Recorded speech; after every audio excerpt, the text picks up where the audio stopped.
still be running. 12 years later, we were awarded 435 women so far across 10 cities. And we're here in a city that understands the power of women. It's not my home, sadly. I'd love it to be.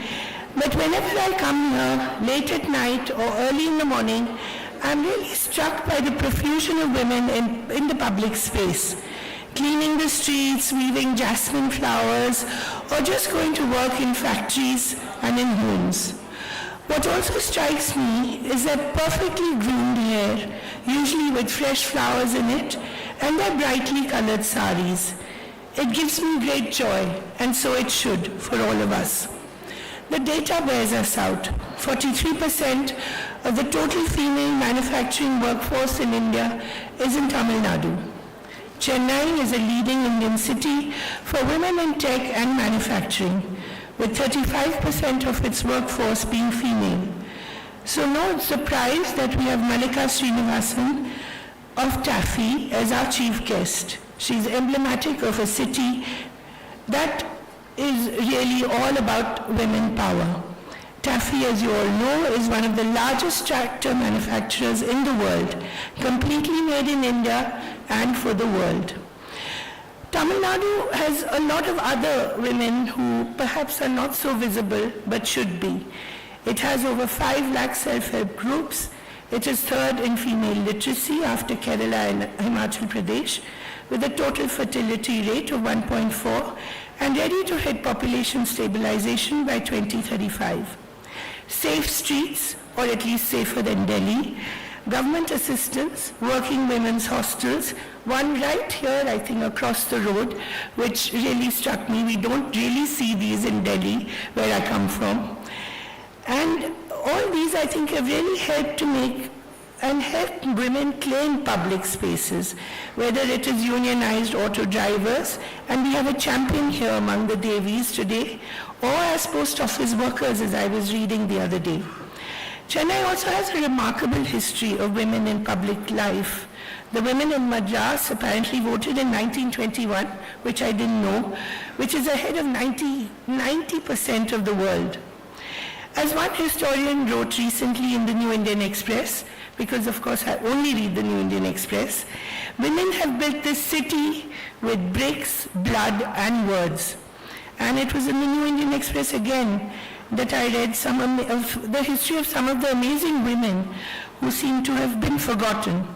The woman who built the first cancer hospital in India, the first South Indian author to have written an English novel, the woman who founded the Madras School of Social Work, for instance.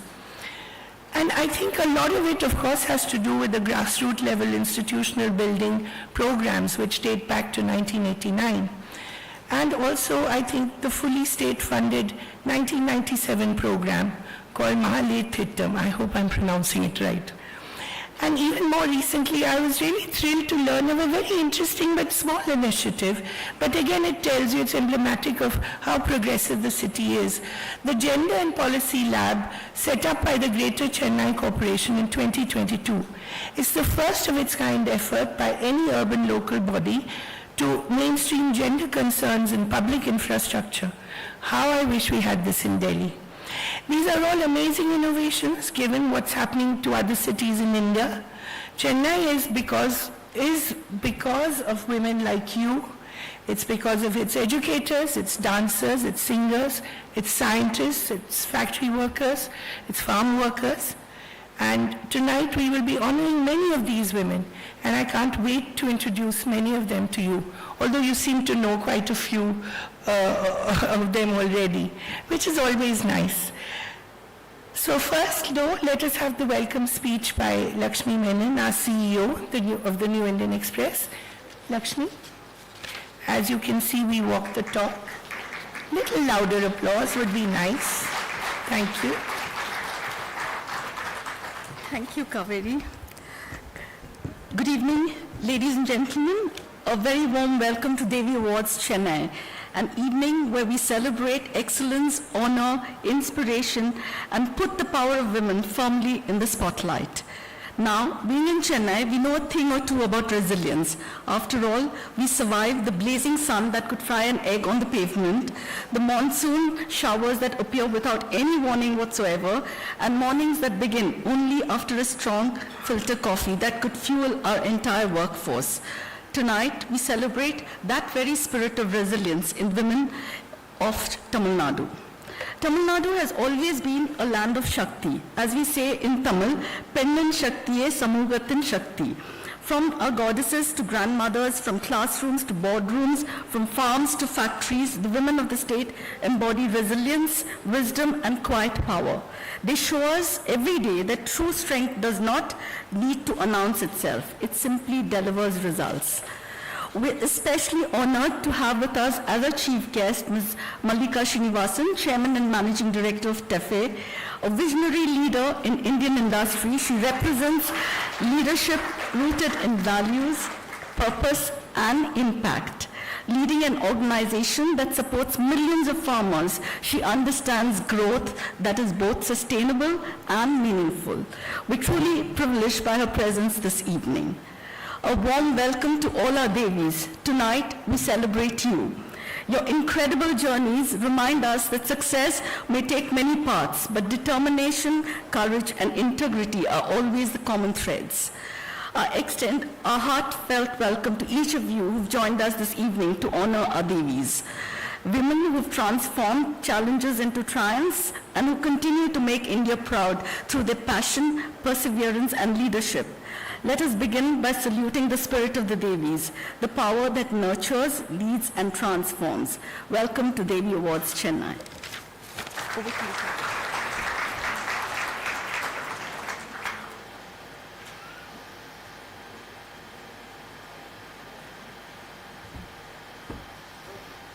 Thank you, Lakshmi, our very own Devi. We have the lighting of the lamp now.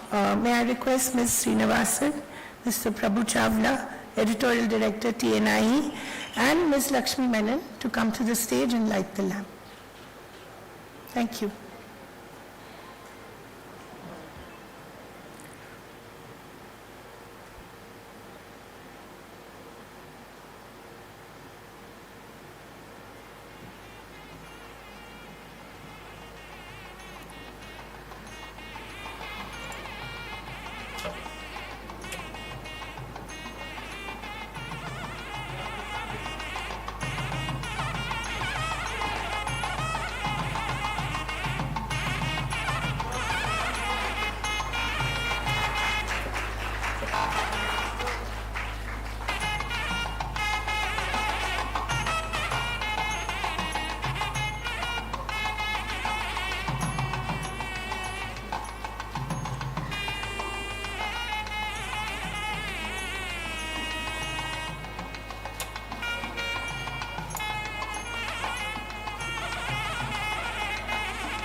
Thank you so much. May I request Ms. Srinivasan to stay on stage?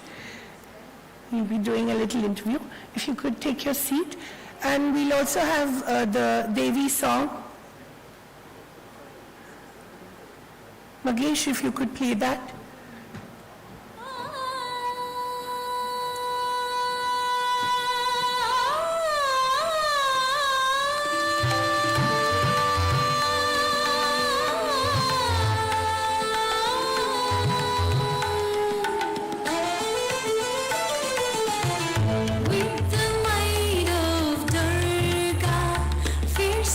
Free, you lead with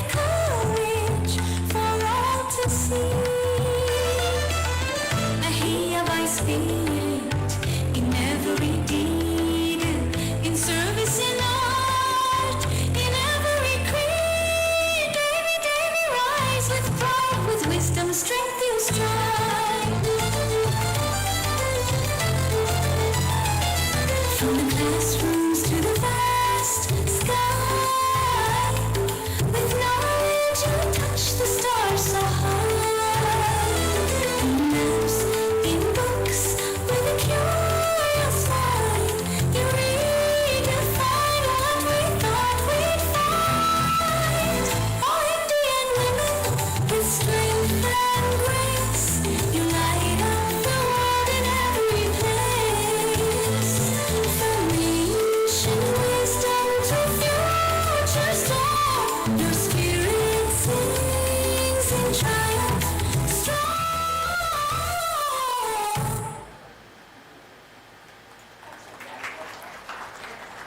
Probably one of your students as well. Wonderful. Aisha Rao, you'll see her soon. She runs a theatre group also for toddlers and babies. So she practices what she preaches. I'm so happy to see that. Thank you so much for all of you being here. I think you're all excited to listen to Malika. I am. I'll call you Malika. Miss Srinivasan is too much of a mouthful. Malika, I have to ask you about Made in India, because we hear so much about Atmanirbhar Bharat, but only very recently. And I wonder, you've been practicing it, for 60 years now. Actually, the company is almost as old as, I think, yeah, you are. It's all right, we're all in that age group. So talk about Made in India and why it's so important for Taffy. First, before I launch into that, Kaveri, let me first thank everybody, Prabhu, Lakshmi, and yourselves, and Manoj is not here today, for inviting me to be here today. I think the New Indian Express has always been a protagonist for important causes that impact society, and the Devi Awards has certainly been one very impactful initiative. You're an alumni, right? Absolutely. Me and my daughter. So we are thankful to Express and to the New Indian Express. It's been great. They have been impactful. Today we are not just celebrating or giving awards. We are celebrating contributions. We are being inspired. We inspire. We are being inspired. We are celebrating women who've made contributions to societies, communities, and built institutions. So for me, it's an honor to be here today, and thank you for the privilege. Thank So you so now I'll much. get to your question. Now I've forgotten your question. So what was that question? It was about Make in India. Okay, let me go back. It's something I'm very passionate about, and I'm happy you opened with that line. Let me go back perhaps to the times when India began its liberalization journey. Until then, it was a very different world. Liberalization changed the entire dynamic of, coming from manufacturing, I think it changed the entire dynamic of joint ventures and partnerships. And that's where my conviction was born, that if you had to be strong, if you had to be independent and grow in a sustainable long-term fashion, then you had to create your own future. Okay, but that way, create your own future, and that led us to invest in product, in process, in technology, and looking back in retrospect, I think it was perfect. The timing was perfect, the start was perfect, because today we can design in India, make in India, make for India, and for the globe. So that's where my conviction was born. Absolutely. And how much of that was prompted by your family, by your parents, by your father? So I won't link the Make in India to my parents, but I'd link something else. I think we are, I think when you were making your opening comments just now, you talked about values, and struck a chord with me there as you were making your comments, because I think we are a very value-based culture in the family and in the company. To us, because values, when you internalize them and translate them into good governance, then that makes it very sustainable. And I think that's the biggest learning I had from the family. I can't say it's always easy to keep maintaining it and living by it, especially as times are changing and across generations, it's hard. You have to make an effort to do that. But to me, I think that's what I learned from the family. In fact, that's the next question. In these uncertain times, the shortcut always seems simpler, but in the long run, we know that shortcuts don't work. So really, what is, what are the things that you do to keep calm and to avoid pressure in these uncertain times?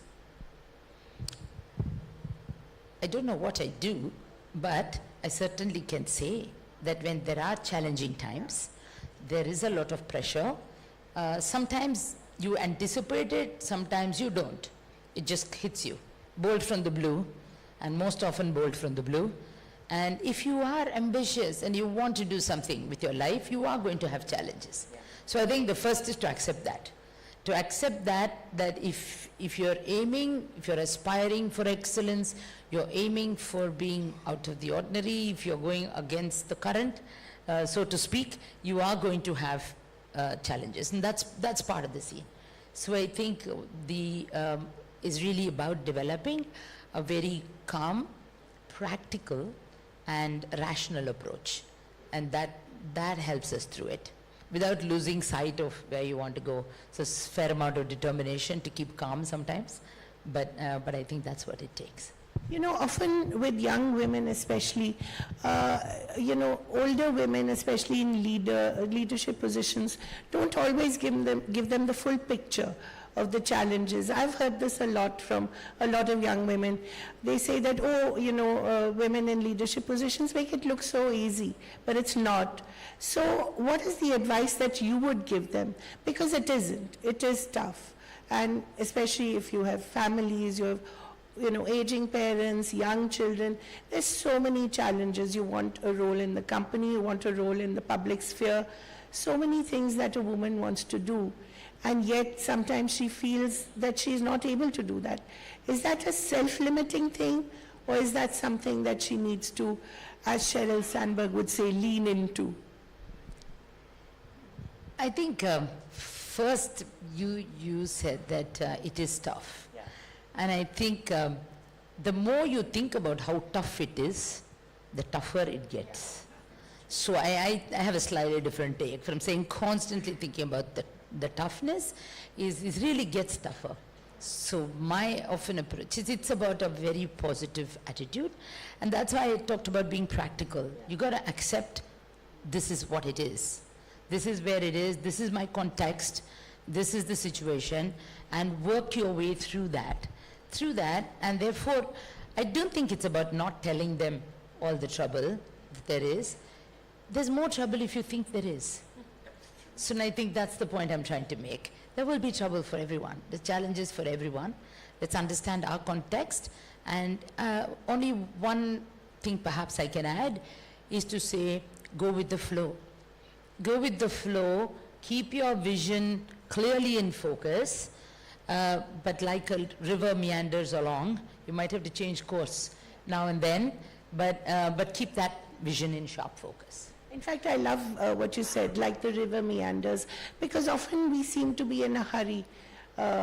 In my youth, and I was young once, I felt that time is so short, and I've got to do this now, and I've got to accomplish this now. Then you realize as you age, there is no such thing as a short span of time. You can take your time and build a long and sustainable career. That is important, isn't it? And that's something that men also need to learn, but it's tougher changing them. Women, it's easier to change. So we won't get into the topic about changing men. So I'll refrain from that at this point. I think a lot of friends here. So let's not get into that one. But I will say, I think we have a lot of younger women in the company as well. And of course, in the family, success gives you confidence. Short-term success gives you confidence, it gives you pride. And as they say, there's nothing succeeds like success. So yes, it's nice to have. It's nice to have quick, short-term success. But while we enjoy that, It's also simultaneously, you mentioned about long term. It's nice to have a good, clear vision of where we are going long term. And whatever pieces of work or career changes or entrepreneurial decisions that you may take, all of those steps need to form some kind of a cogent picture. And not be random, but form some kind of a cogent picture that will lead you towards that broader vision that you have for yourself. Because often when one door closes, as we know, another window or door opens, and you have to be ready for it as well, right? So you have to be a lifelong learner, you have to be flexible. That's one of the things that you often talk about, to be flexible, and women, I think, are far more flexible. Again, there we go comparing them to men. But women are flexible and they are lifelong learners. I think it's inbuilt in them, isn't it? Yes, absolutely. Women can adapt. So let's look at the strengths. We're always looking at the difficulties. Let's look at the strengths. The strengths is we can adapt. And I think bringing up children has put in you a lot more adaptability. I think it teaches patience to everyone. Patience, and a lot of adjusting on your own. So I think that is the strength. And learning is not a problem. I have one colleague here. And Sunita, where are you? Is she here? Here is Sunita. And she is one of those Devis here who's a constant learner. And this morning she came to me and said she wants to now, she's already very good with AI and digital and everything. And she wanted to get sponsored to a really top-notch program so that she can become a specialist in AI. Wow. And Sunita is one of us. She's worked with me for a long time, and she epitomizes constant learning. And my women learn faster than the men. I'll say that even in front of Prabhu. But I think that is very important, you know, the idea of meandering, taking the scenic route sometimes, stopping along the way. Yeah. It's all right. It's okay. Yeah, you It's know. okay, but as long as you know your destination. Yeah, I think that's very important. Yeah, and you remain that calm. Yeah. So how much really do you expect from women as we go forward? Because they are a powerful force of change. How much do you think they're going to be a force to reckon with, let's say, in the next 10 years? You're talking from an economic standpoint? And socially as well, because you see so many attitudinal changes happening because the women are demanding it. And sometimes not with rage or with anger, but just in a very, I won't even say polite, but in a very subtle way. We have a way of asking for change. Sometimes subtly, sometimes with rage and anger is okay. Yeah, it's all right. It's okay. But I think there is... But as I said, you know, once you have children, they teach you so much patience, you forget what you were when you were 20 maybe. So I would like to touch more upon, I think with the social impact is clear. I would really like to touch a little bit about the economic impact that women can have. We have set for ourselves as a country a goal of being third largest economic power. We want to have Viksit Bharat by 2047. And all of this means that we are going to have to grow faster than we are growing today. And we have to grow at an estimated like greater than 8%. And how can you grow faster than every other country if our women don't pull? If our women are not an active part of nation building, if our women are not an active part of GDP growth, how can we grow? So essentially, I think that central role is getting more understood. It's heartening to see more and more policies come out at central and state governments driving this greater participation. Education's at a good level. We've done a lot of work in the area of education, and I think it's wonderful to see recently, for example, in Tamil Nadu, and you talked about Tamil Nadu in your opening comments. I think we are all very fortunate to have been born in this state. Yes. It's about the best ecosystem. Says someone who has lived in Delhi most of her life. Yes, and says someone who's lived in Chennai most of her life as well. But it's a great ecosystem. And then I think new initiatives like the one that was launched just 2 days ago, happened to be a part of it, the Tamil Nadu We Safe initiative. And I picked this initiative. You mentioned a lot. You mentioned a number of the initiatives. I picked this one because I think it's signaling a change. It's signaling, it's 360 degrees, but it's signaling a change from welfare to empowerment. That's critical, because only when it moves to empowerment can you have sustained transformation. Welfare is good, and today I'm not even sure about welfare alone being the requirement of women. I think women have also grown in this state beyond welfare. They want more, they need more, and the shift towards empowering them for employability or for entrepreneurship is the change that's happening in the state. And I think that's the most welcome move. Now, how much of that do you think is changing? The fact that women are taking the risk or now can feel that they are in a position to take a risk and start businesses. How do you see that happening around you? Is it just about workforce or business specific? Businesses. Being empowerment leading to entrepreneurship. So I think that still we have challenges. We have challenges. One of the biggest challenges is perhaps coming from access to capital. Access to funding is one of the biggest challenges. I don't have the statistics offhand with me, but venture capitalists are at it, governments are at it, but I think there's still more to be done. And perhaps I can venture to say that it's not that women lack entrepreneurial abilities. They're We fantastic. see that with self-help groups, absolutely. right? They've created I a think that's revolution something, in yeah. Tamil Nadu with the self-help groups. With the self-help groups, rural entrepreneurship, it's amazing. Some of the examples inspiring. Dr. Soumya is also here, so she will agree with me when I say rural entrepreneurship is one of the most inspiring spaces.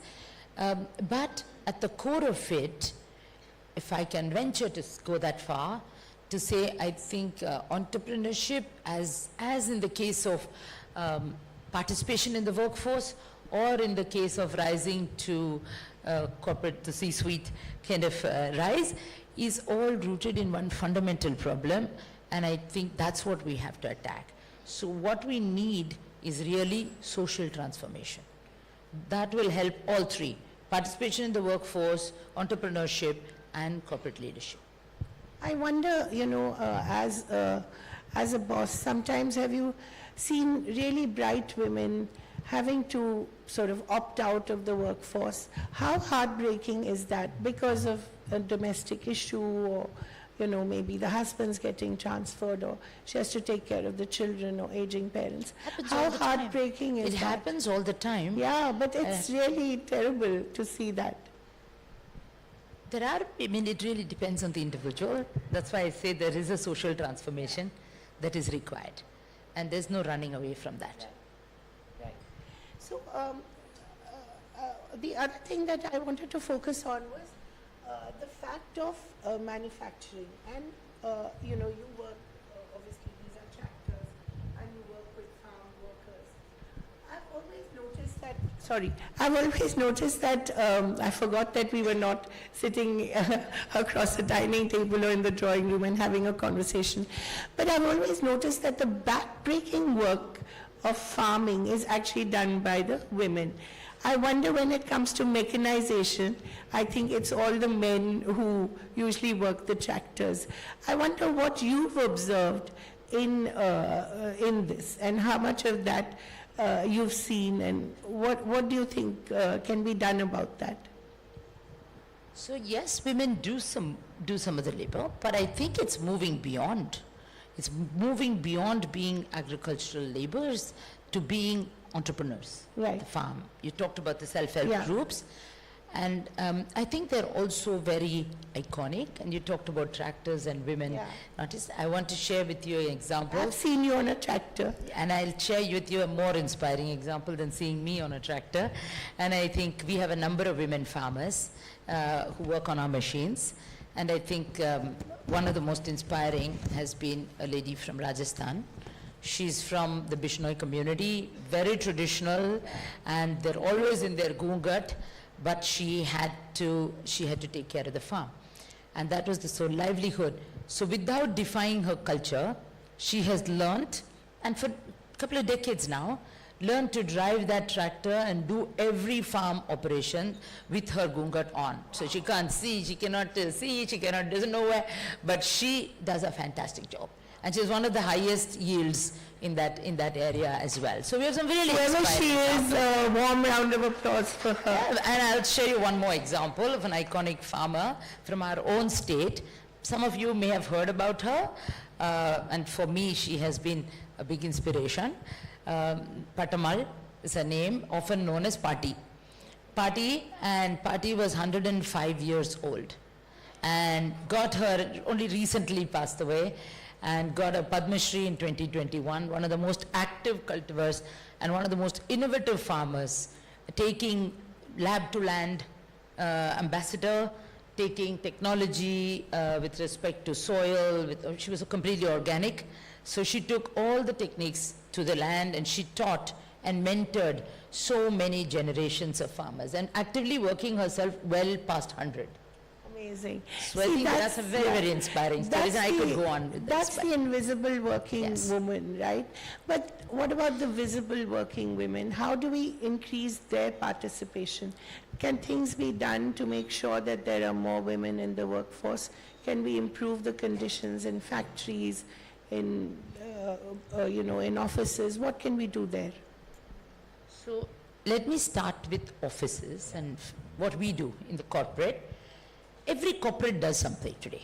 Today, every corporate has some program. It's either for larger participation in the workforce, or for skill development, or for leadership development. We do. Everybody does. There are many factories in Tamil Nadu with that participation rate of 43% of organized labor being in Tamil Nadu. As far as women, 43% of the women in India in manufacturing are in Tamil Nadu. So yes, we are pretty advanced on that front. And every factory is doing, one of our sister companies, for example, the one that my daughter runs, that factory has gone up multifold with respect to the women on the workforce. Automation, robots, cobots, all helping the dynamic on the workforce. Leadership development, ensuring parity, all this we are doing. For example, we have a factory at Tafe where we have all women, but special, all differently abled women. They do our wiring harnesses for all the tractors. They produce to global standards even during the corona, and always, every year. They are the lowest absenteeism in the country, in the company. They are the highest quality levels and highest engagement scores. They're just simply brilliant.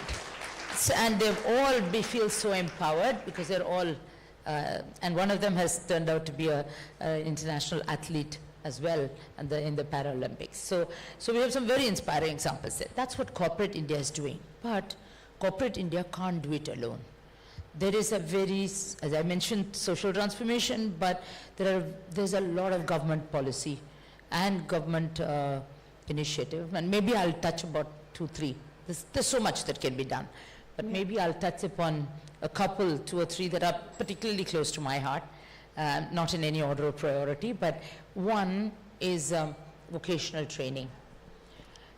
Still, if you see vocational training, they will tell you more and more women are engaged in vocational training. But it's by and large restricted to traditional areas.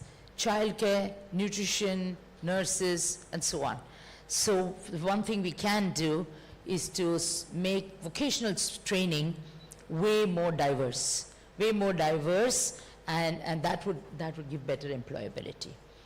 Vocational training itself has to become more aspirational and be made aspirational as a route to economic empowerment. So that's one. The second, I think, our education. It's really quite pathetic with respect to the numbers that we see of placement. When you look at a college and you say, what is the placement? It's really low.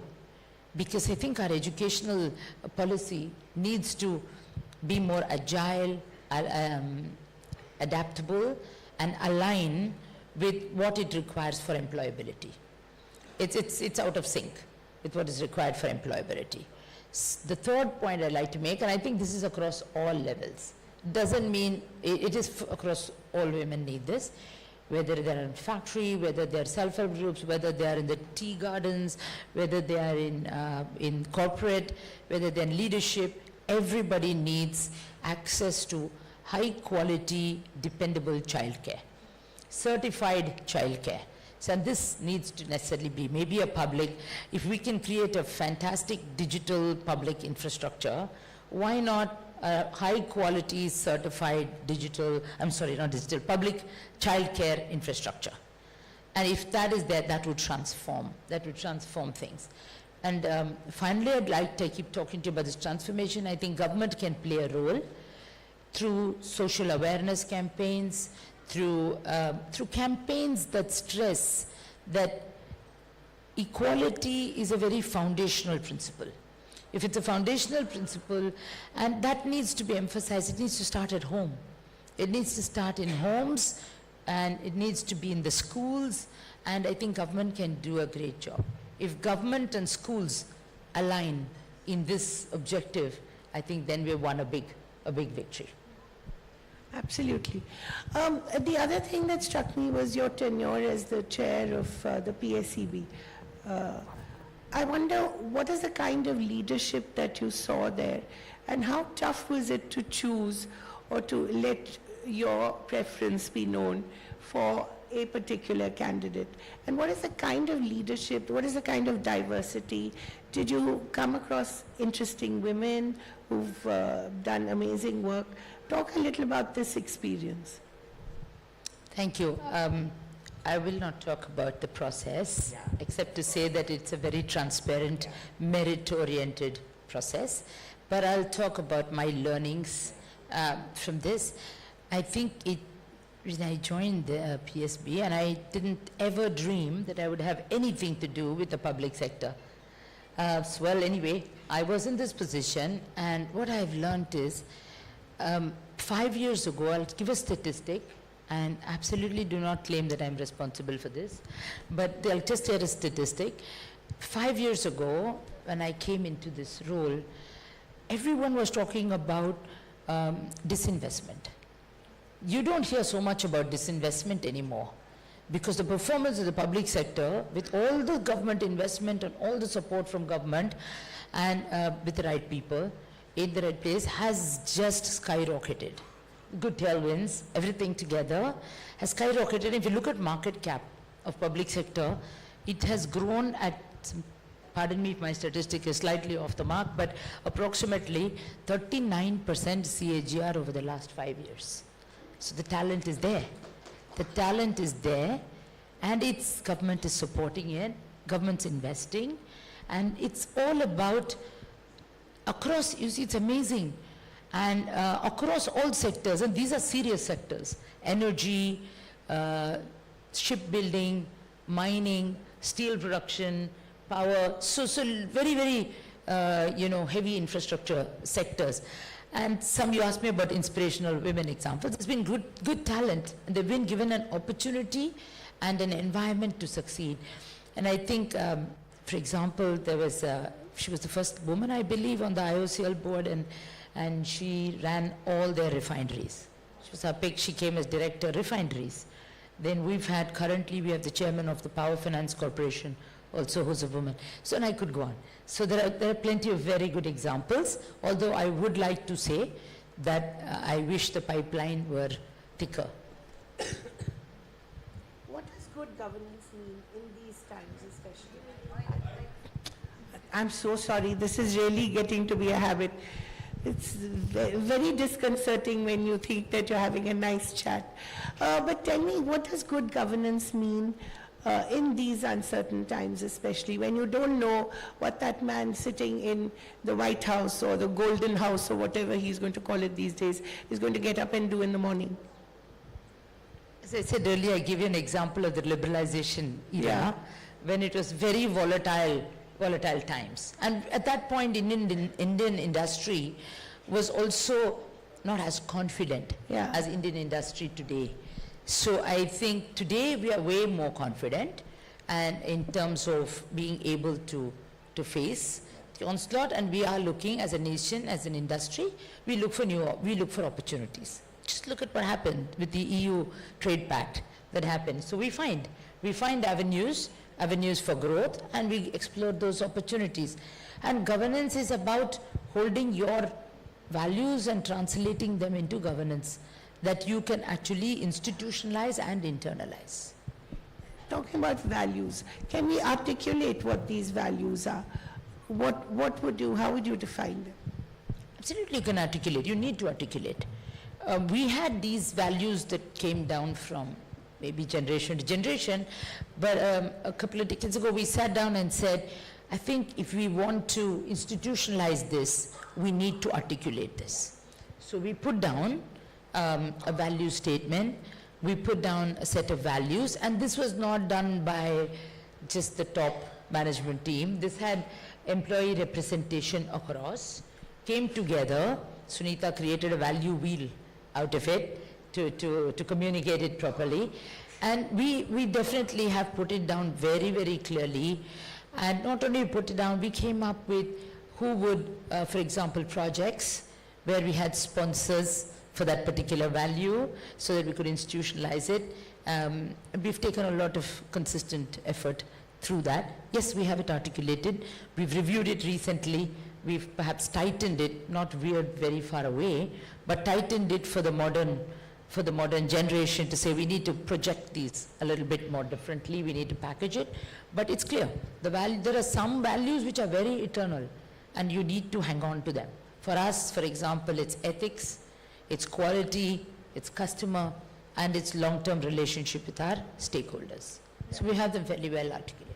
I also, on YouTube, I think I saw you at an open house, I think, with the people who work with you. Where did you come in and peep into our open house? It was actually on YouTube, so I was very happy to see that. Hey, But it's- Sunita, what have you been putting on YouTube? But it was so good. I don't know who put it up, but it was very good. And I liked the communication that you had, and you were honoring people who had worked with you for a long time. Those are things that help, don't they? Of course they And they that's help. leadership They with help. empathy. They help, yes. They help because we believe that we are at one team. We are one team, we are a larger family, and we work together like that. So, and we honor not, that's why I said long-term relationship with stakeholders is very core to us, and I'm proud to say that that's what's holding our attrition at a very low level. Yeah, you were talking about some people who were with you for years and decades. Yeah, most do. Yeah. Most do, and we are very proud. We're very proud of that because truly they're extended family. So that's, of course, talking about the company. We've talked about you. We've talked not so much about you, but what about where we are as a nation currently? We've heard about the manufacturing moment that we're supposed to be in. We've just had this trade deal that everyone's very chuffed about. How do you see us as a nation at this point, economically, socially, and culturally? Not just economically, but socially and culturally as well. I think we touched on the social and the cultural, social aspects, at least from a women's perspective. But I started with this, and perhaps if this is to say, I'll end with this to say, I am very, very upbeat about India. Some of us wish that we could start our journey now, because this is such a fantastic place to be in, a really great place. It's making many of us feel much younger to say that, look, we want to do a lot more because this environment is so good right now, and getting better as a nation for entrepreneurships. And if you meet the startups, it's amazing. And you don't even know they're in your own city. They're in your own city, and they're boldly taking moves that take, 2 days ago I met two of the startups.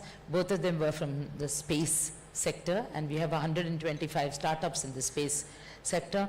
And he was telling me about how his company is launching rockets for anyone, and it's sort of platform agnostic. Anybody can launch the rocket, and he's doing his private sector startup. The other one was telling me about his satellite, that he does refueling of satellites.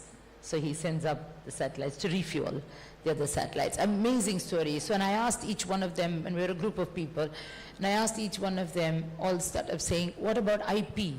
What about your IP? Where are you getting your technology from? And I am passionate about that, so I asked. And every one of them said that IP is our own IP. And I think that says a lot about what it holds for the future. Wonderful. Thank you so much for talking to me. Thank you so much for coming here. And may I request you to stay back because we will now give away the awards. Thank you. Thank you, and thank you so much, Kaveri, and thank you all for this honor. And I like your shoes. I have to be a little shallow also. I love your shoes. And I love shoes too. Yes, we're all allowed to have our little passions. So can I make a comment, Kaveri, taking off from shoes?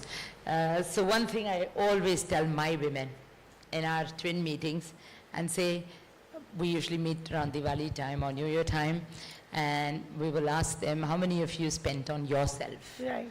And initial years, we didn't have too many hands going up, but they progressively more hands have gone up because I think we've put in them that if you are earning and you're economically empowered, that is the greatest freedom. That is the greatest freedom, not to spend or you'd please do that, but it's the greatest freedom to think because it allows you to have your own view. And don't hesitate to spend on yourselves, be it for a handbag or for shoes. Wonderful. That's advice that we're all happy to take, I think. Thank you so much. May I now request Mr. Chawla to come to the stage and help in giving away the Devi Awards.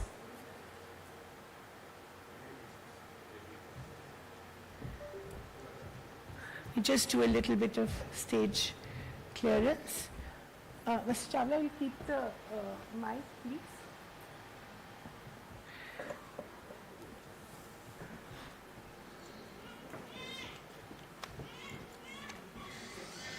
I think that baby needs to go to your class, Aisha.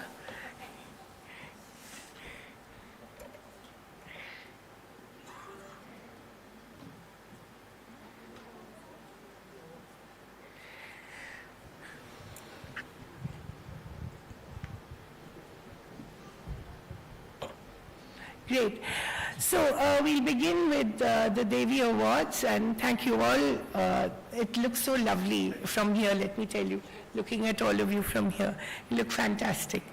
We'll begin with Dr. Tara Srinivasan, psychiatrist. Maybe have a warm round of applause for her. Sure.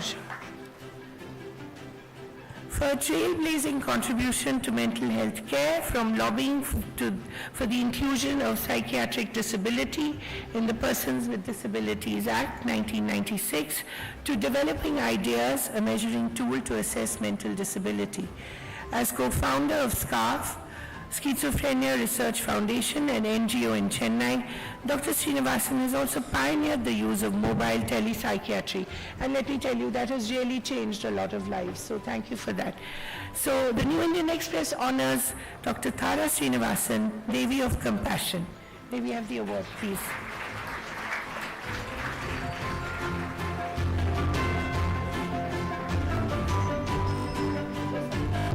Yes, to the side.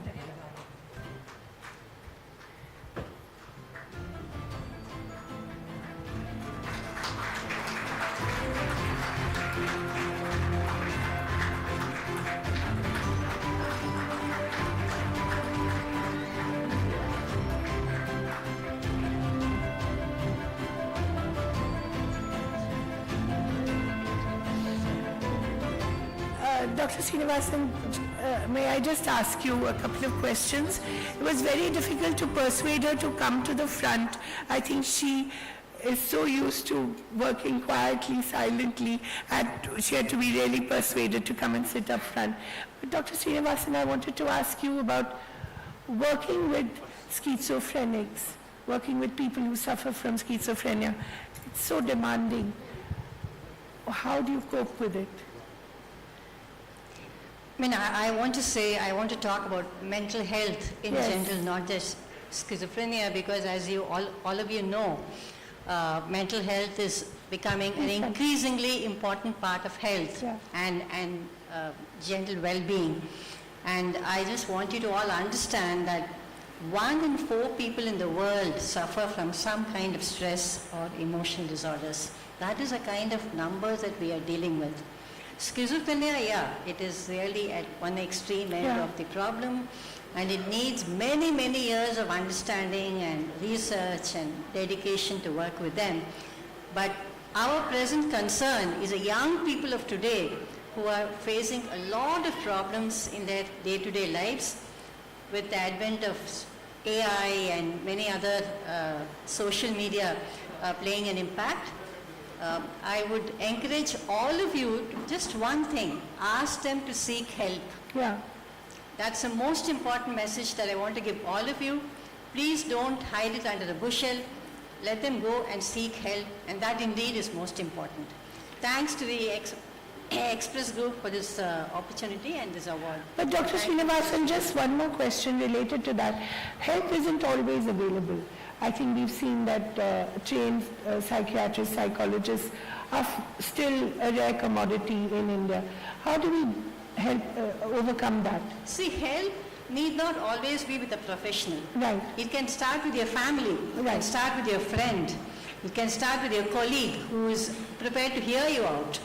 You know, we had grandmothers at home Yeah. who were very good counselors. I see the present day counselors are not as good as our grandmothers. Right. Honestly. Yeah. You know, so one does not need to seek professional help all the time, Right. but just wear your heart out Just listen. and talk Yeah. and listen. I mean, that's all I'm saying. Wonderful. Thank you so much. And another round of applause, please, for Dr. Srinivasan and for all that she does. Thank you. Please, this way. The second Devi of the evening goes to Vinu Supraja, designer, for being a visionary, sustainable fashion designer whose work fuses heritage, art and ethics, and for her close collaboration with grassroots artisan communities. Founder of the fashion label at Shanghai Fashion Week, Vinu Supraja is the author of What is Sustainable Fashion, an antidote to fashion pollution, and host of the Via Vino podcast. I must listen to this. The New Indian Express honors Vinu Supraja, Devi of Style and Substance, I may add. Applause, please. Thank you.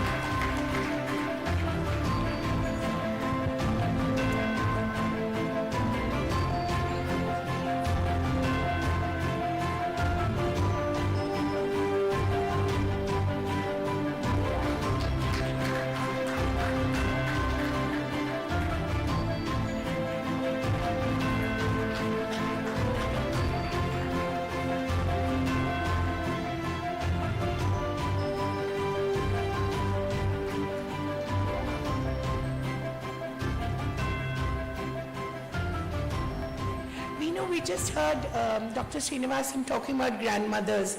Our grandmothers were also great at sustainable fashion. We seem to have lost that art.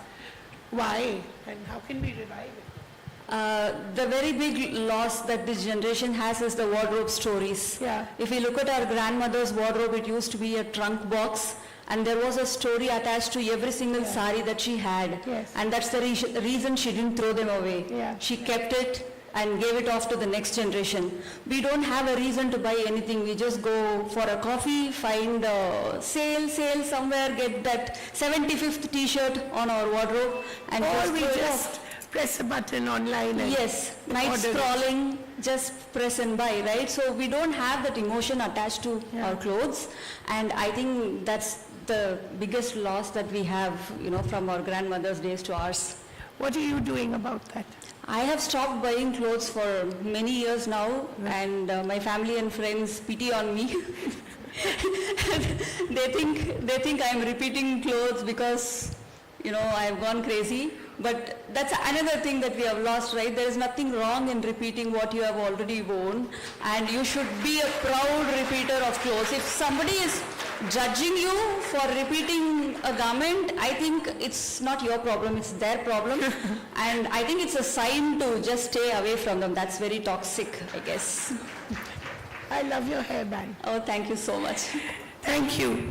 Our next Devi of the evening is Tulasamati, I hope I'm pronouncing it right, Murugesan, Badminton Paralympian, for overcoming her disability to become the first Indian woman shuttler to win a silver at the 2024 Paralympics, and having been national champion competing alongside able-bodied athletes. A student at the Government Veterinary College and Research Institute, Tulasamati Murugesan is world number 1 in singles, number 2 in doubles, and number 3 in mixed doubles internationally. The New Indian Express honors Tulasamati Murugesan, Devi of Courage.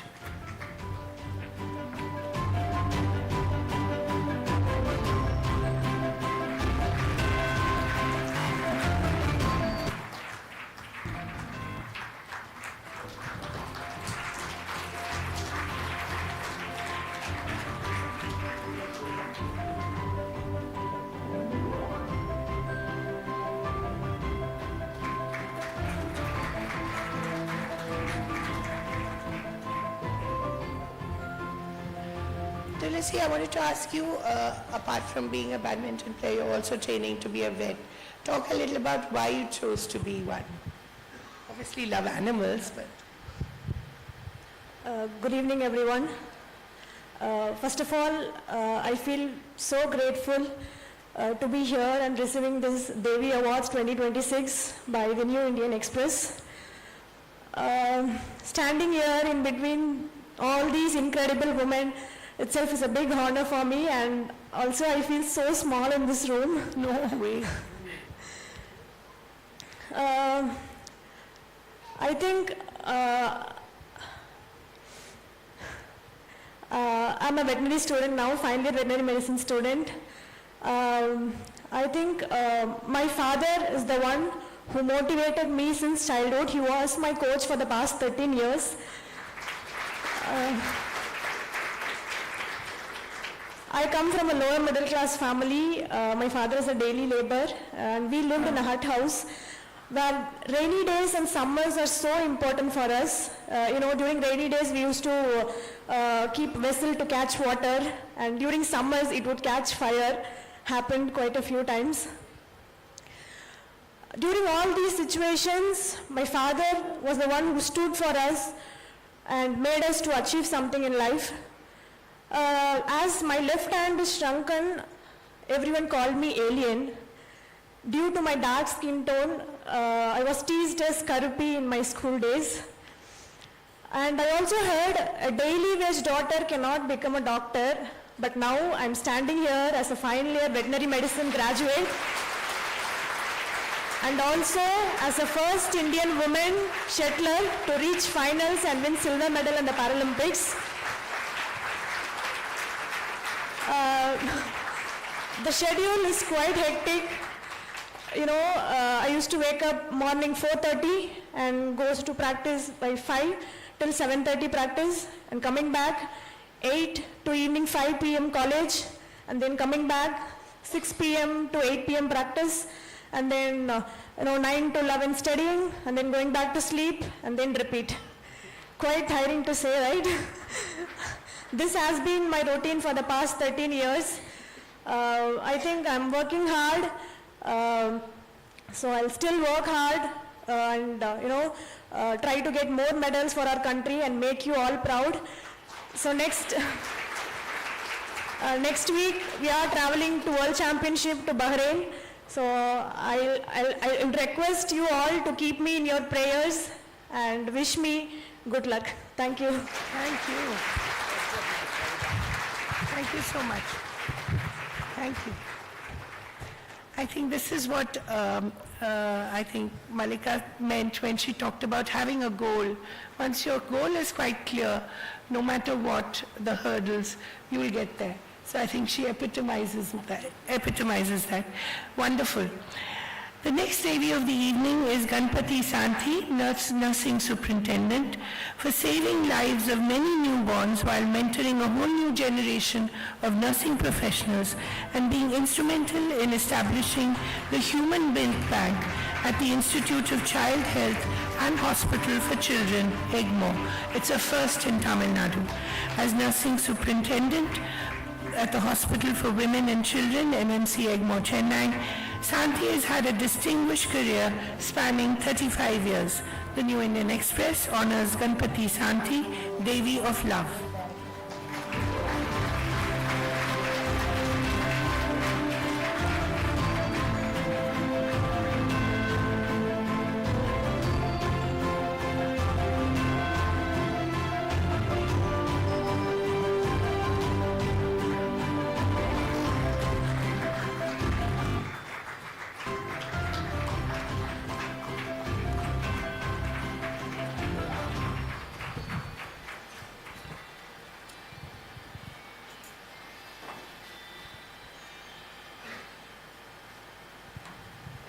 Santi, would you like to say something?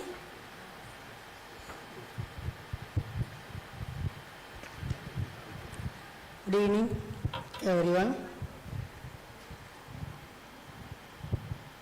I am very happy, very grateful, deeply honored to receive the prestigious award, Devi Award, from our New Indian Express. This recognition means a lot for me. This recognizes the differentiation about hard work and the dedication of my job. It motivates me further services. Nursing has not been just a profession, you know. It has been a lifelong commitment to care, compassion, and service to sick peoples, not only sick peoples, others. I am a newborn care nurse. Past 26 years, I have seen lots and lots sick newborns, low birth weight babies, and preterm babies. And also I have worked with human milk banking. They help, this bank help many of the babies have milk from human milk banking. The milk bank saved many babies. We encourage the mothers to feed their child. We know the human milk, our mom's own milk is very prestigious. So only good nutrition for our babies. So we have to encourage young mothers to feed their own milk to the babies.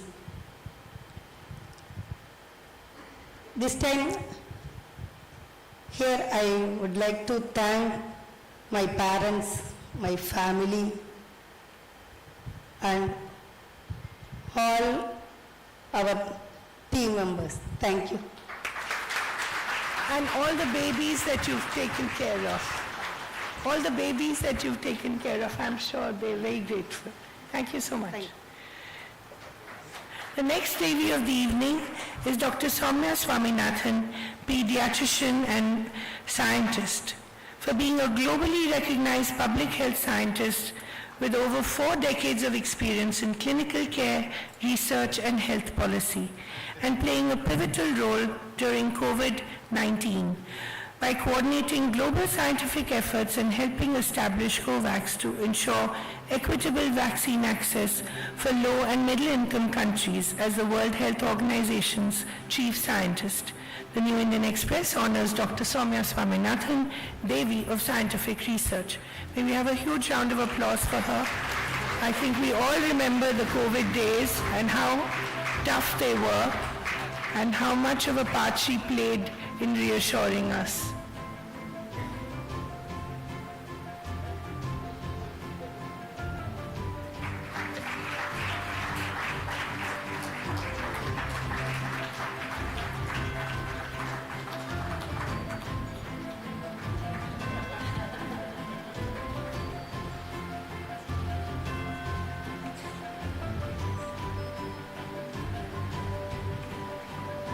Dr. Swaminathan, do you think we've forgotten all the lessons learned from COVID, or have we remembered them? Well, I think human memory is very short, and we like to go in cycles of panic and neglect. Yeah. So every few months we'll be in a panic cycle when we think there's a new virus coming and then we forget. But no, I think the main lesson from the COVID pandemic for me was that science is what is going to help solve our problems, has solved humanity's problems, but only if we collaborate, work together, share ideas. And during COVID, we saw the global scientific community come together, and without any kind of, the usual restrictions that scientists usually have on keeping their data, wanting to hold on to it and so on. There was none of that. There was one mission, one goal, and that was to find a vaccine and to find the diagnostics and so on. So it taught me that along with science, which can give you the solution, also needs solidarity. Yeah. And I think in today's world, we have a lot of problems, but we also have a lot of young people with amazing ideas, and I think we can be very optimistic, provided, of course, that humanity still stays together. And That's the biggest challenge. Yes. A lot of our leaders perhaps are not doing enough to ensure that. because neither climate change nor viruses Yeah. respect national borders Exactly. or state borders or anything like that. Yeah, or tariffs. Yeah, they don't know that this is the boundary and I have to stop. Exactly. So I think we live in a very interconnected Yeah. world, and we have to, I hope the next generation of young people will keep that in mind, even though this generation we seem to be messing things up quite a bit. But that needs to change. Thank you so much. It was really a pleasure to have you with us. The sixth Devi of the evening is Mohana Sundari, social activist, for challenging gender barriers in a male-dominated profession, emerging as a strong leader, advocating financial independence, safety, and dignity for women in urban mobility. Mohana Sundari is president of the Veera Pengal Munitra Sangam, a collective of women auto drivers in Chennai that empowers women and advances gender equality. The New Indian Express honors Mohana Sundari, Devi of Mobility. I'm a great votary of auto rickshaws, so thank you.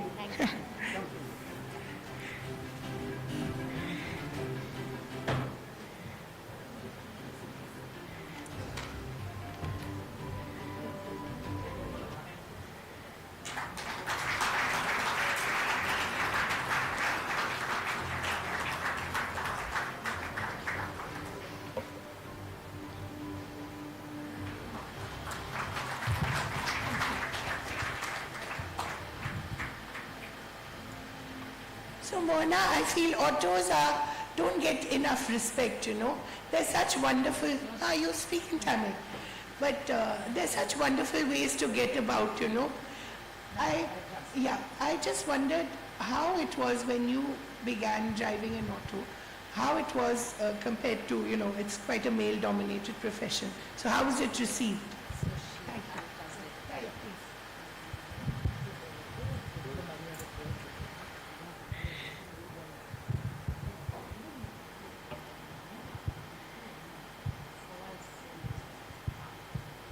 எல்லாருக்கும் வணக்கம். எனக்கு English தெரியாது, நான் தமிழ்ல பேசுறேன்.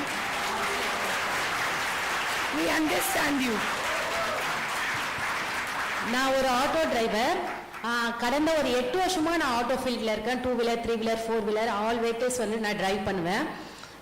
நிறைய auto டிரைவர்ஸ்க்கு வந்து நிறைய பிரச்சனை இருக்குது. சிங்கிள் பேரண்டாக இருக்காங்க, ஆட்டோ ஓட்டுறதுல கஷ்டம், ஒரு லோன் பிரச்சனை, ஒரு வீடு தர மாட்டாங்க அப்படின்னு சொல்லிட்டு நிறைய விமன்ஸ் வந்து பிரச்சனை பற்றியே என்கிட்ட சொல்லுவாங்க. ஸோ இந்த பிரச்சனையை நாம தீர்க்கிறதுக்கு என்ன பண்ணலாம் அப்படின்னு ஒரு சில நேரம் நாங்கள் யோசிக்கும் போது வீர பெண்கள் முன்னேற்ற சங்கம் அப்படின்னு சொல்லிட்டு ஒரு யூனியனை நாங்கள் ரெஜிஸ்டர் பண்ணி சங்கமாக நாங்கள் ட்ராவல் பண்ணிட்டு இருக்கோம். ஆனால் சென்னையில் வந்து 500 விமன் டிரைவர் நாங்கள் இருக்கோம் அப்படின்னா யாருக்குமே தெரிய மாட்டேங்குது. அது தெரிவிக்கிறதுக்கு என்ன பண்ணலாம் அப்படின்னு சொல்லிட்டு நாங்கள் சோஷியல் மீடியா வந்து நாங்கள் யூஸ் பண்ண நாங்கள் ஆரம்பித்தோம். சோஷியல் மீடியா யூஸ் பண்ணும் போது ஆட்டோ குயின்ஸ் அப்படின்னு சொல்லிட்டு ஒரு டாக்குமெண்ட் எடுத்தோம். நானும் லீலாக்கா அப்படின்னு ஒரு அது எந்த அளவுக்கு ரீச் ஆச்சுன்னு பார்த்தீங்கன்னா ஆம்ஸ்டர்டாம்ல நெதர்லாண்டுன்ற ஒரு ஊர்ல தமிழ்நாட்டிலே தமிழ் படம் டிரான்ஸ்போர்ட் செக்டார்ல ஃபர்ஸ்ட் அங்க வந்து செலக்ட் ஆச்சு எங்களோட படம். இது மட்டும் தான் பண்ணமா, இன்னும் நீங்க என்ன பண்ணலாம் அப்படின்னு நீங்க நினைப்பீங்க. அதுக்கு என்ன ஒரு வழி பண்ணிருக்கோம்னு பாத்தீங்கன்னா, எங்களோட பிரச்சனையை தீர்க்கிறதுக்காக ஒரு பிசினஸ் மாடல் எடுக்கலாம். ஸோ டிரைவர்ஸும் நாங்களே இருக்கணும், அதுல வர இன்கமும் எங்களுக்கே வரணும் அப்படின்றதுக்காக கூட்டுறவு சங்கம் அப்படின்றத நாங்க ரெஜிஸ்டர் பண்ணியிருக்கோம். யாரோட உதவியும் இல்லாம நாங்களே எங்களோட லாயர் இருக்காங்க, அவங்களோட சப்போர்ட்ல வந்து நாங்க ரெஜிஸ்டர் பண்ணியிருக்கோம். ஸோ 2026 தேவி அவார்ட்ஸ் ஃபர்ஸ்ட் டைமா நான் இங்க வாங்குறேன். அடுத்த அச்சீவ்மெண்ட் என்னன்னு பாத்தீங்கன்னா 2030க்குள்ள 3000 விமன் டிரைவரை நாங்க டெவலப் பண்ணி அவங்களோட வாழ்வாதாரத்தை உயர்த்தணும் அப்படின்றத நாங்க முடிவு பண்ணிருக்கோம். ஸோ இந்த அவார்ட்ஸ் கொடுத்ததுக்கு ரொம்ப ரொம்ப நன்றி. ரொம்ப நான் பெருமையா நினைக்கிறேன். ஒரு டிரைவர்ஸ்க்கும் இவ்வளோ ஒரு இம்பார்ட்டன்ட் கொடுத்து நீங்க வந்து கொடுக்குறீங்க. இது வந்து எங்களுக்கு ரொம்ப மோட்டிவேஷனா இருக்கு. ஸோ இந்த எஃபெக்ட்டுக்கு நம்மளுக்கு இவ்வளோ பெரிய அவார்ட் கிடைக்குதுன்னா இன்னும் எஃபெக்ட் போடணும் அப்படின்ற ஒரு மைண்ட்ல நான் வந்து எடுத்துக்கிறேன். ரொம்ப ரொம்ப நன்றி. Thank you so much. She's a real auto queen, huh? Okay, I'm allowed to have favorites, right? The 7th Devi winner is my personal favorite. So Hasni Maniratnam, actor and filmmaker, for her pioneering contribution to Indian cinema, her enduring commitment to women's voices and social transformation.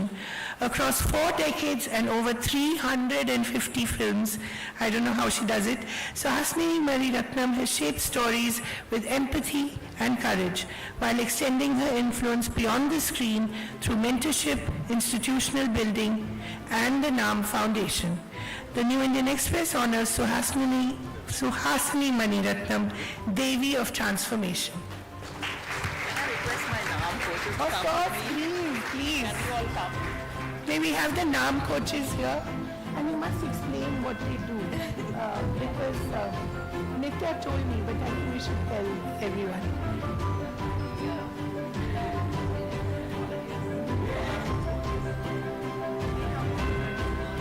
Wow. Nice.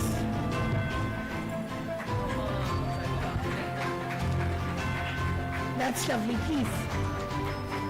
Please go to that side. Please. Please go that side.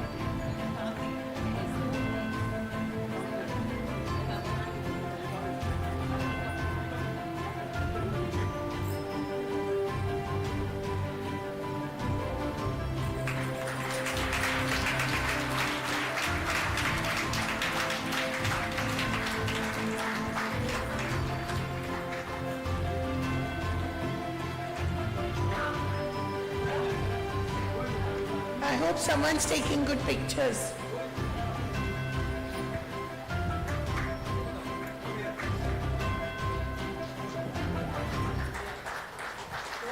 Wow, lovely.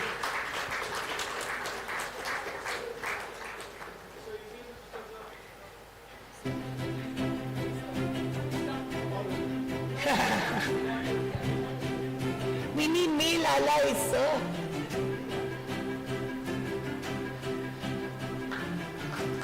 Lovely.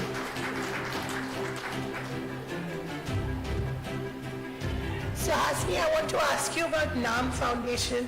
I've heard that it's doing very interesting things such as cleaning up Marina Beach, yeah?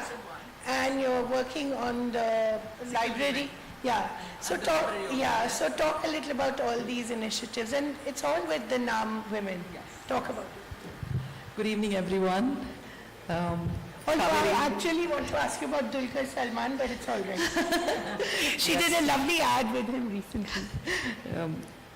Whenever Kaveri calls me, I know it's going to be a wonderful evening. I will listen to her, talking to other people, learn a lot, and also meet wonderful people who have achieved much more than any of us can ever do. So I immediately said, yes, I'm coming. Thank you. I don't think it's just for the films that I've done, because the films that I do, I think the credit goes to the producer and the director and the writer for forming my character. Of course, I have always been very careful about the films that I do because it has a huge, huge, huge impact on people. If it didn't have that impact, I wouldn't be acting for 45 years. This will be my 46th year actually. And I'm going for shooting on 3rd, 4th and 5th. So cinema has that great impact on people, so we have to be even more careful.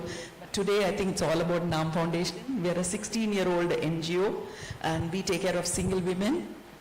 And, Dr. Soumya was just talking about alcoholism. Most of our women, 99% of them have lost their husbands.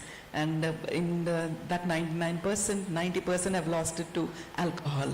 So I think that's something we all have to think about, how to get rid of alcohol problem in South India and Tamil Nadu. What we do is we do hand-holding of single women. We have auto drivers. Enga kuda auto driver irukanga enga kitta.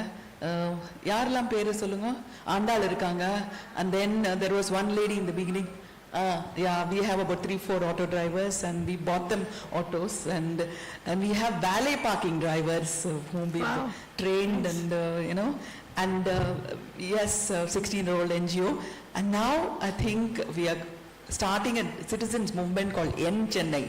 It is not Namma Chennai anymore. It's not our Chennai, it's my Chennai.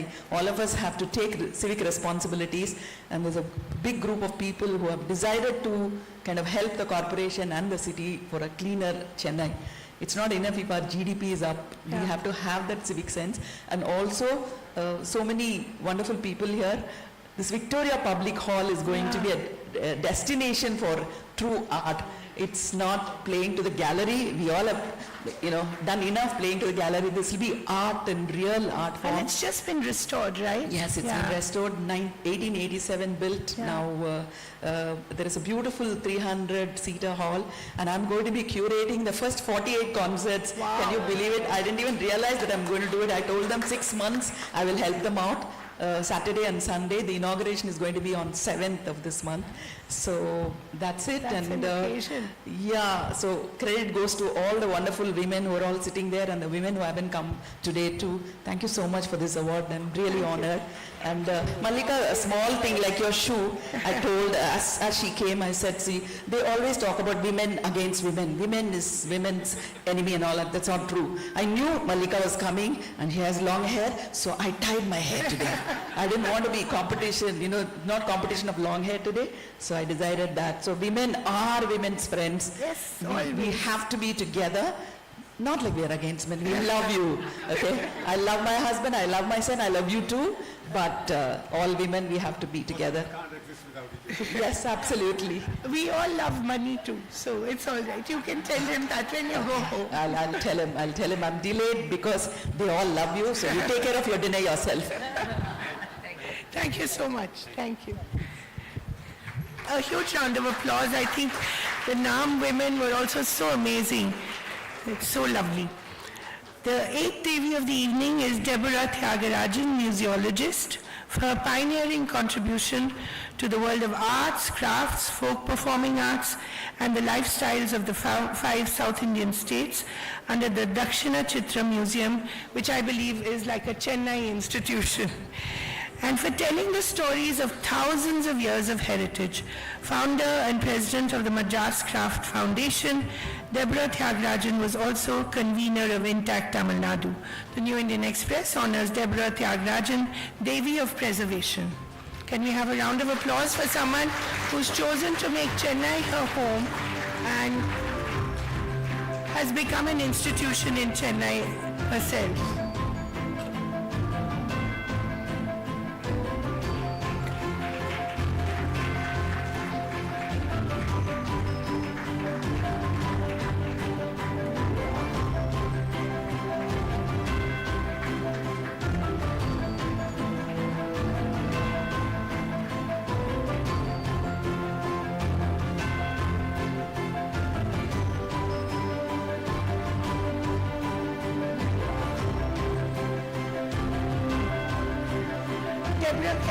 I'm going to call you Deborah, I will not call you Maya. So Debbie, okay, that's a little too informal for me.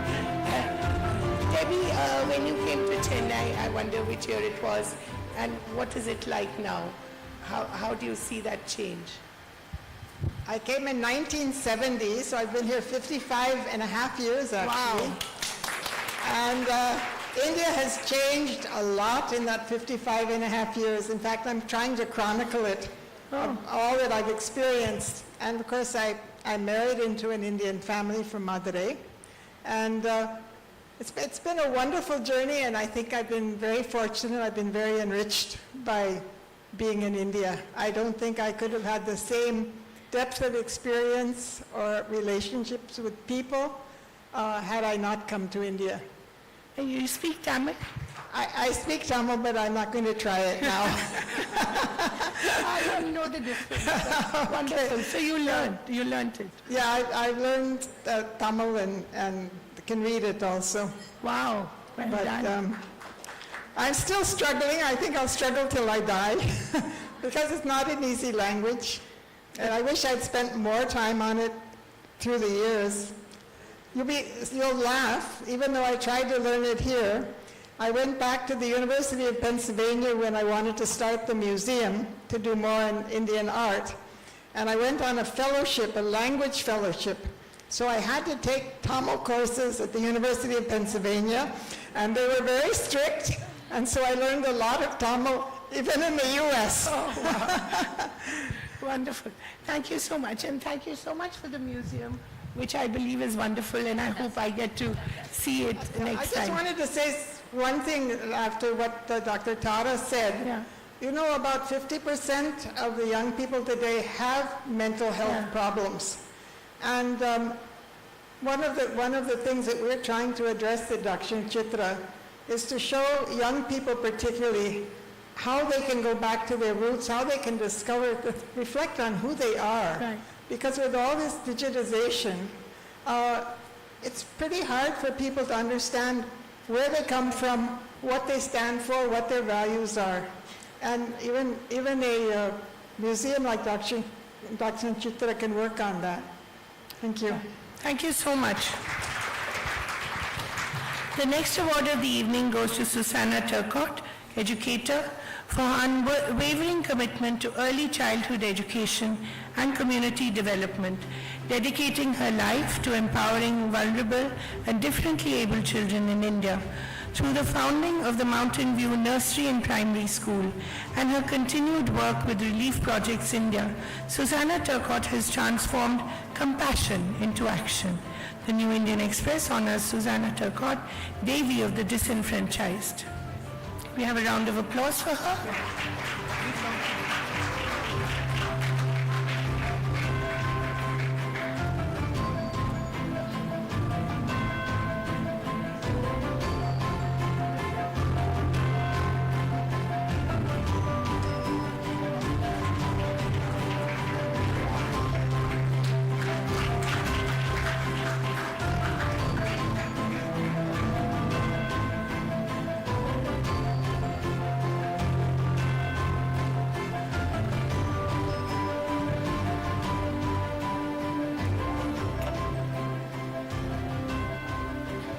Susanna, I wonder when you first came to India, I think it was to work with the tsunami survivors. Did you ever imagine you'd still be here? And when was that, 2000? Well, we moved permanently in 2006, a year really after the tsunami. Right. My husband had been to help the year before. And we just felt we're growing older, we're retirement age, let's do something useful. We hoped we'd be here. We didn't really know what we were going to do, but then getting involved with helping a home that rescued unwanted baby girls near Madurai is what took us to Madurai area, Madurai district, and led to us starting a school for the village children. So I was particularly inspired to see such a wonderful example here tonight of what the daughter of a day laborer can accomplish, because that's very similar to the children we work with. They're children of fairly impoverished farmers, day laborers, villages. And I think I have one of the best jobs because it's so fun working with them. It's a source of great joy. And our goal really is to help them achieve their potential. Have there been stories, children who've come back to you having accomplished something that they're very proud of, and how does that make you feel? Well, the school only opened in 2015, so we haven't been open that long, but we also, while the school was being built, we ran free tuition centres for government school children. We still have about 10 of those in different villages. And last year, one of the attendees who had been to those tuition centres for many years joined our staff as a preschool teacher. Wow. So that was super inspiring. Our school principal, she is the daughter of somebody who works in a brick kiln. Her father absconded, so she grew up with a single parent. Her education was sponsored by an NGO, which shows the power of assisting, some of these children. And she joined us as a preschool teacher and is now a very, very capable and accomplished principal in the school. And that's been wonderful to see her journey. Thank you so much. And it's wonderful to see your journey. Thank you so much. Thank you.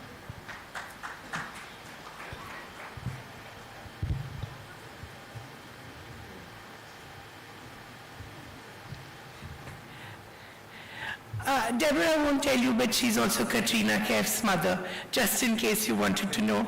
But I think Katrina admires her a lot. I once, in fact, spoke to Katrina where she spoke so proudly of the work that you've done and how she sometimes comes to assist you as well. So I think she's very, very proud of you, as she should be.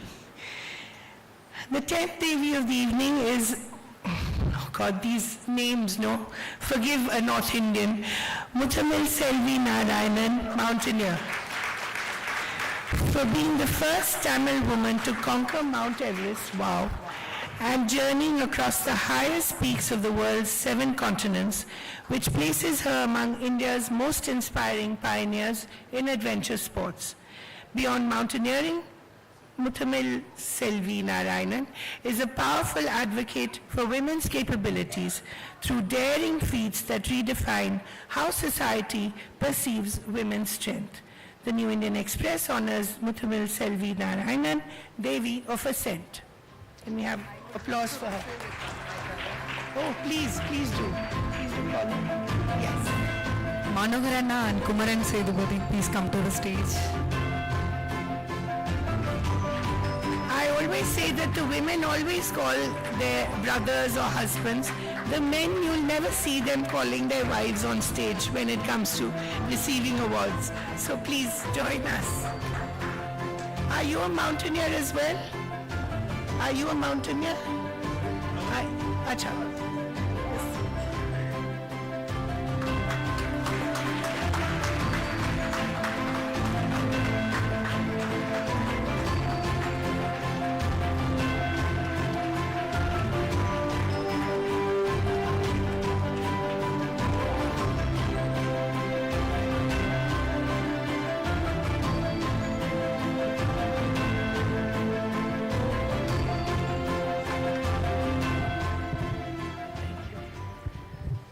So Selvi, what are these daring feats that you've done? Some crazy stuff, I believe. Can you talk about it? Vanakkam. ஏன் நான் தமிழ்ல பேசுறேன்னா I went out all over the world, but everyone speaking their own language. Yeah. Why we are speaking in English language? Sorry. We are a Tamilan, so I want to speak Tamil language. Please do. Because I faced many places. அவங்க எல்லாருமே அவங்க லாங்குவேஜ்ல பேசுவாங்க, but English கூட use பண்ண மாட்டாங்க. நான் அங்கே தனியாக ஃபீல் பண்ணுவேன், அலோனாக ஃபீல் பண்ணுவேன். இங்கே எல்லாருமே நம்ம பீப்புள் தான் இருக்கோம். ஸோ அதனால பயம் அப்படின்றது வாழ்க்கையில் இருக்கக்கூடாது எல்லாருக்கும் அப்படின்றது தான் என்னோட ஃபர்ஸ்ட் கோல். ஸோ அதை பீட் பண்ணுறதுக்காக தான் நான் மவுண்ட் எவரெஸ்ட்கே போனேன். நான் மவுண்ட் எவரெஸ்ட் என்னோட ட்ரீம்லாம் இல்லை. எனக்கு ஏதாவது ஒரு பிளேஸ் வேணும் ஸ்டாண்டிங்க்கு, இந்த மாதிரி மைக்கு பிடிச்சி பேசுறதுக்கு. அதுக்கு மவுண்ட் எவரெஸ்ட் நான் சூஸ் பண்ணியிருந்தேன். நான் மவுண்ட் எவரெஸ்ட் ஏறணும்னு சூஸ் பண்ணேன். பிளான் நான் போட்டேன். ஆனால் அந்த பேஸ்மெண்ட் போட்டது deputy CM Udhayanidhi Stalin sir. And அந்த ஃபினிஷிங் அந்த கன்ஸ்ட்ரக்ஷனை பண்ணது படப்பை மனோகரண்ணா. ஏன்னா ஒரு பிளான் மட்டும் நம்ம பண்ணிட்டா எல்லாத்தையும் பண்ணிட முடியாது. பிஹைண்ட் வந்து மென் வந்து சப்போர்ட் இருந்தாங்க எனக்கு. சம் விமென்க்கு பிஹைண்ட் வந்து அவங்க ஓன் ஸ்டாண்ட்ல இருப்பாங்க. பட் என்னோட சக்சஸ்க்கு பின்னாடி மெனி மென்ஸ் இருக்காங்க. அதுல ஒரு சில பேர் தான் இவங்க. உண்மையிலே நான் இன்னைக்கு பெருமையா சொல்றேன், நம்மளோட சக்சஸ் நம்ம கிட்ட மட்டும் கிடையாது, நமக்கு பின்னாடி நிறைய பேர் இருக்காங்க. அதுக்கும் எனக்கு பின்னாடி நிறைய மென் இருக்காங்க. Thank you so much. I think I understood that. Thank you. The next Devi of the evening is Aisha Rao, founder, The Little Theatre. For popularizing theatre as a tool for child development and introducing thousands of hospitalized children to creative therapy and clowning. Founder of the Little Theatre in 1991 to provide creative training to children, extending it to toddlers and babies and grandchildren. Aisha Rao is also the author of 4 children's books. The New Indian Express honors Aisha Rao, Devi of Performance. Can we have a huge round of applause? And also for her granddaughter. Yeah. Atya. Her name is Atya. I would like to call my daughter on stage. Please. Well, what's her name? Where is the she? CEO of the Little Theatre. Come.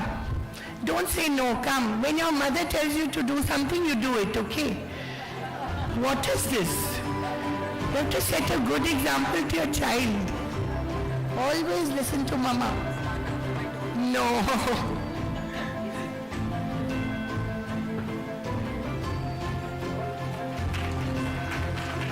That's lovely. Oh, that's so sweet.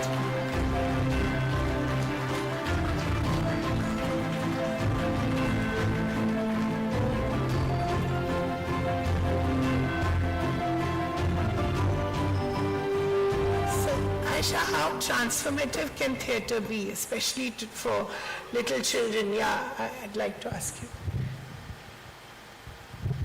So I've been doing this work for the last 34 years. But I must say, my little granddaughter, I started working with her from when she was 2 weeks old. Wow. Right? And she is my little mentor and her best friend, Mika.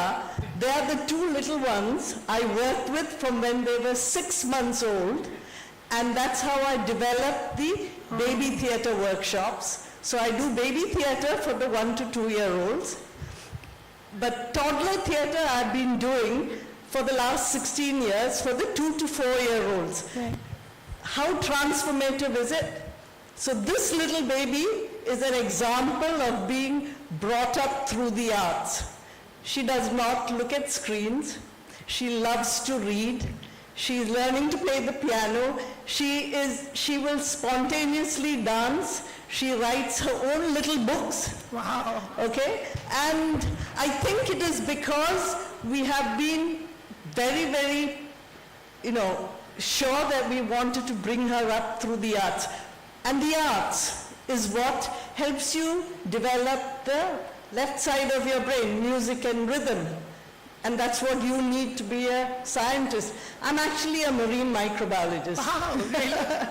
And my favorite subject at school was maths. Wow. Okay, but I was brought up learning to play the piano, and we did dance. And I do believe that if you can bring your children up through the arts, they will become much better human beings.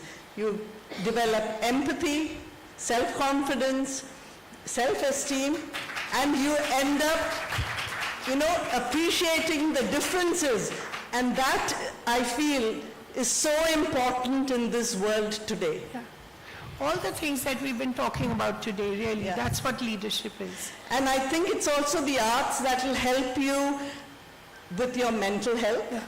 Okay? Music, it has a calming effect. Dance, because you throw yourself into that dance. It helps you get rid of anxiety and, whatever pressure that you are feeling. The simple idea of storytelling, you can tell your own story. So you are, getting rid of all that pressure inside you. So it's amazing what the arts can do for anybody. I mean, doesn't matter whether you're a boy or a girl. And all right? whatever age of. And whatever age. My mother acted in my Christmas pantomime at the age of 92. Wow. She did all 8 performances and she was incredible on stage. So age is not a barrier. Not at all. And Apya was 4 years old when she was on stage last year. And I think it's just amazing what arts can do for you. And research now has shown you need to stimulate all the areas of your brain between the age of 0 to 4. Because that's the bit of your brain that's going to continue to grow for the rest of your life. Okay? So if you do not stimulate the brains at between 0 to 4, those areas of your brain will remain dormant for the rest of your life. So I think it is really important to work with your babies from a very tiny age. Did I answer your question? Very much so. And I'm so happy that you say you can learn at any age. You can do theatre at any age. So I'm up for it. Thank you. Thank you so much. The last Devi of the evening is Jayashree Venkatesan, environmentalist, for her transformative leadership in wetland conservation and lifelong commitment to protecting India's fragile ecosystems. Through the co-founding of Care Earth Trust and decades of science-led restoration work, Jayashree Venkatesan has brought neglected wetlands into the national consciousness, safeguarding biodiversity and resilience for future generations. The New Indian Express honors Jayashree Venkatesan, Devi of Ecology. Jayashree can't be with us today. She's not well. She had told me that she was having mobility issues. But Anjana, her daughter, and also program lead, Care Earth Trust. She specializes in global risk assessment, climate change and water. She's here to receive it on her behalf.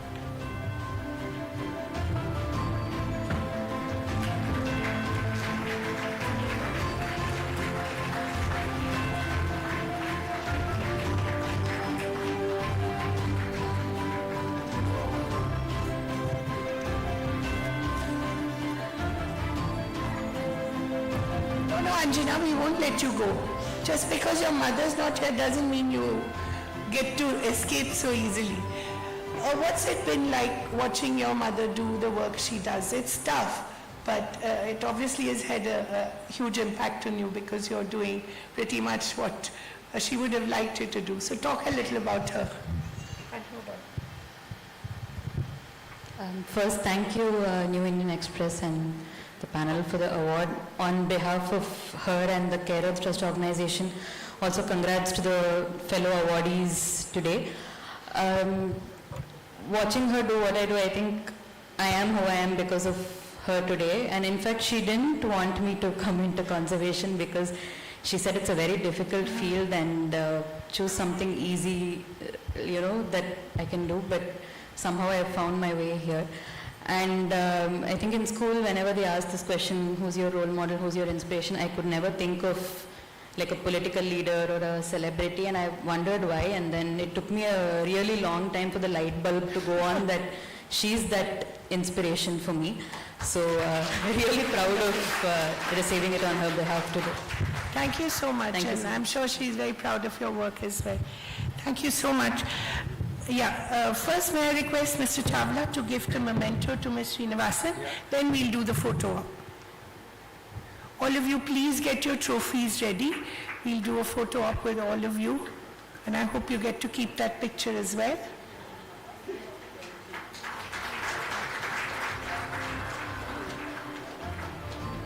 Wow. Thank you, Malika, for being here and for inspiring us with everything that you said. May I request the Devis to come on stage with their trophies and we can do a photo op.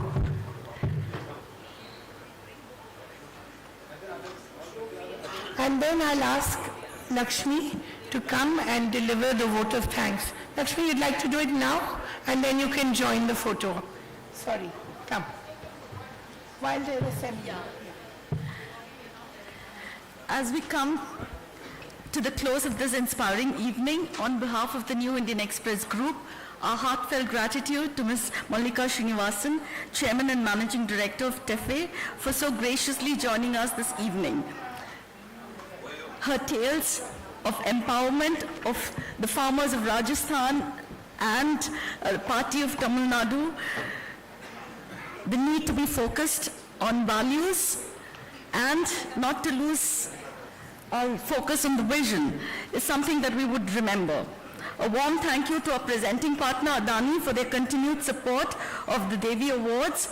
For faith in this initiative allows us to keep spotlighting extraordinary women. Our gratitude also to our luxury partner Volvo, jewelry partner Lalita Jewelers, exchange partner NSE, associate partner Sundari Silks, India Circus by Krishna Mehta, Achi Masala, knowledge partner Crescent Institute of Technology, MOP Vaishnav College for Women, Kingmakers IAS Academy, and content partner Indulge. A big thank you to all our wonderful awardees, our Devis who've inspired us tonight with their incredible stories.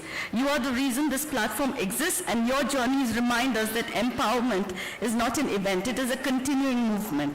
To our audience, thank you for your presence, warmth, and encouragement. Ladies and gentlemen, thank you once again for being with us. May we continue to honor, celebrate, and emulate women who make a difference every single day. And now may I ask Lakshmi to join the photo.